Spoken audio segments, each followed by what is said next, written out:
Hey folks, welcome to the shop. I'm about halfway through a big project on the pickup, and I figured I'd stop and shoot a video just to cover what I'm doing. The gist of it is that I've swapped out the L45 transmission for a W56, done a driveline lift, and I'm switching from the spring under leaf suspension to a 3-link with airbags. Let's take a look at all of it. First off, here on the front axle, I've widened the front axle 3 inches, so there's a spacer in here. The way that works is you cut the knuckle off, take it out, machine a spacer, put it in, and then get a longer axle shaft. The reason I wanted to do that is that to fit the 37s, I had to run the 1.5-inch wheel spacers, and these axles already have a pretty bad scrub radius. That's the distance from the center of the tire, or in this case, the mounting flange, since I have 0 offset wheels, to the pivot point on the ground. And adding that spacer out there, the scrub radius is bad, the turning sucks. So by widening the axle, I can take off the spacers, wind up with the same overall width, but improve the scrub radius. And that gives you a little more clearance to mount some links too. So what I'm doing here is I've still got the flat arms, I've still got the tie rod underneath, the drag link on top. Now we have airbags, we have a panhard bar, we've got links. So panhard bar goes over to a bracket over there. You can see from the driveline lift that the oil pan is almost above the frame, which gives me a lot more clearance to run that panhard. Otherwise, I was going to be severely limited on up travel. I've done the driveline lift in the front by just cutting off the motor mounts, pushing everything up 2 inches, welding them back on, and adding some gussets. Everything you see for the link suspension is just tacked in right now. I have yet to do all the final suspension cycling, so I'm just making sure everything's going to work before I really burn it in. We've got just an upper link on top of the pumpkin, panhard over there, airbag brackets. The airbags are sitting behind the axle, and that is to give enough room for the shocks. So I still have not fit up shocks yet, but it's going to be pretty tight coming from where that shock bracket is up to the shock hoop. And in fact, these shock hoops have the tabs tucked up on the inside. I don't think that's going to work. I think I'm going to have to move the tabs to directly underneath, but we'll cross that bridge when we get to it. And the lower links are canted in at an angle here, and they're level with the center tube of the axle. They're canted in about 8-10 degrees here, which will have them pointed right at the rear cross member. You can see up through there. This is not quite flat bellied, but it's pretty darn close. So if I come up level with the frame, you can just see the part of the transfer case that has the output flange for the front. Everything else is tucked up nice and high. We'll come along under here. These are the lower links. They're pushed inside the frame to triangulate the suspension. So I need to cut this off and angle it out a bit so it's a straight shot. Originally, I was going to bend the lower links to clear the steering, but after I went over the 3-link calculator and made some adjustments to fix my roll axis, these came in far enough that they're actually going to clear the tire at full lock without having to bend them, which is nice. So they sit on these outriggers here. If you think about it, when you are braking, it's going to push backwards on this mount. And when you are accelerating in 4-wheel drive, the axle itself wants to turn like this. So that's going to pull on this mount. So I'm going to have to triangulate this with an outrigger back to the frame to add some strength, or else that's liable to break right off eventually. I decided not to do a cross member all the way across for 2 reasons. One, it complicates taking the transmission out. Right now, it's really nice to do that.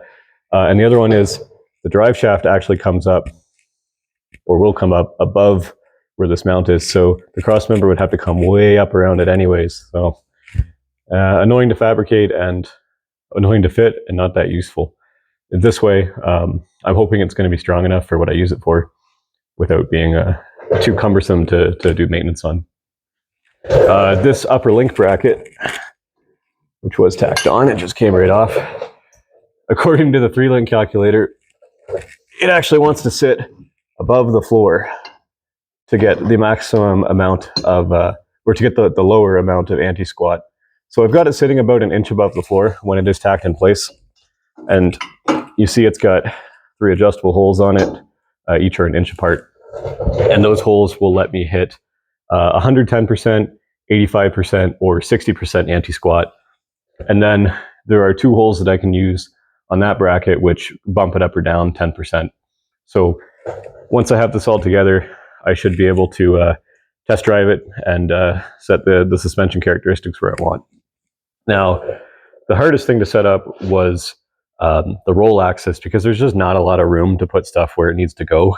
So I ended up with a roll axis of just under 2 degrees oversteer. That's a positive roll axis.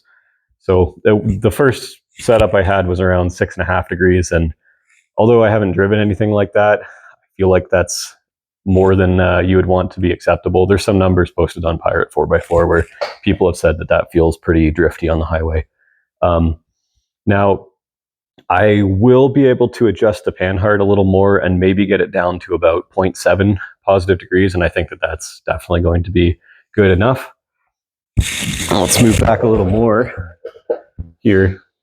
So I've pushed the rear of the transfer case up about 2.5, maybe 3 inches. I've had to cut a lot of floor out, most of the tunnel. I'm using a front range off-road crossmember, or at least that was the starting point, which has this awesome thing that bolts to the rear of the transfer case. I had to cut the sides of it and move them down, and then it's mounted asymmetrically on the sides of the frame. So the whole crossmember sits above the frame, which is great. Then that kit also came with this skid plate that bolts to the transfer case and the crawl box, which I will use. I haven't bolted it up yet because it makes it difficult to reach the front drive shaft. That's all right. I have the rear drive shaft here. That's going to have to be shortened about 6.5 inches.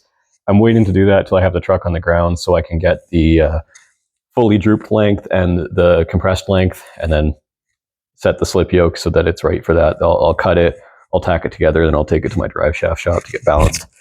Same thing for the front drive shaft. I was running a square tube with the leaf springs, but the travel on this should be short enough that I can go back to a factory slip.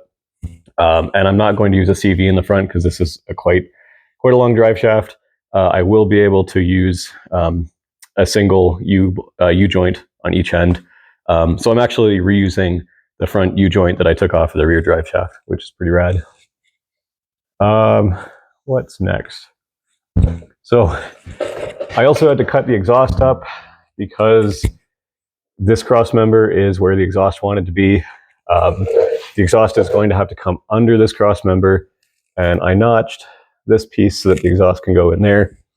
Also, because I raised the motor up 2 inches, I was going to have to rework that anyways, and it's going to be reworked all the way back to there. And in fact, I might see if I have a muffler in the back room that's the right size, and I might replace all that because I'm not too jazzed on how the truck sounds right now. It did have a bunch of leaks in it previously, though. All right, let's go up top.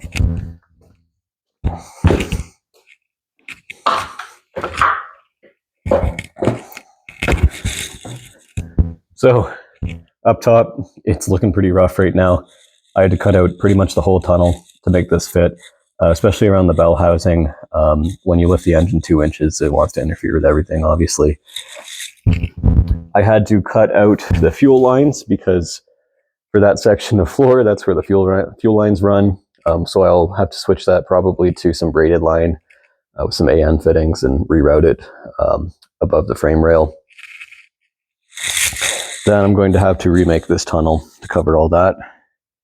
Something annoying is that the HVAC box had to come out, and this bottom part here is definitely not going to fit when I raise the tunnel up 1.5 inches or 2 inches. So this has the flap that controls the floor vents. So I think I'm just going to have to glue that shut and cut the bottom of the HVAC box off because obviously I still need the rest of the heating system. I have saved the factory tunnel here, which I managed to cut off the front section mostly in one piece. I'm hoping I can reuse most of that. It'll save me some intricate sheet metal bending and save me some time. I think I'm about halfway done on this project, which is to say nothing else is being cut into pieces. I'm starting with the reassembly, and once I can cycle the suspension all the way, we're going to be able to actually burn in all of the link mounts, make sure that this is all going to work. With the airbags, I have this air tank up here. I need to finish wiring the pump for that, and then I have all the lines and the fittings to run that. I have a Jax Air manual proportioning valve, which I'm going to use, which will be really fun. Let me adjust the ride height on the fly. Be pretty cool. Apart from that, it's just a lot more work to get this done. I think most of the unknowns are taken care of now, so it's just going to be time to execute and get this back on the road. So if you made it this far, thanks for following along. Thanks for watching. I hope this is helpful or interesting to anyone. If you have any suggestions, let me know, and take it easy. See ya.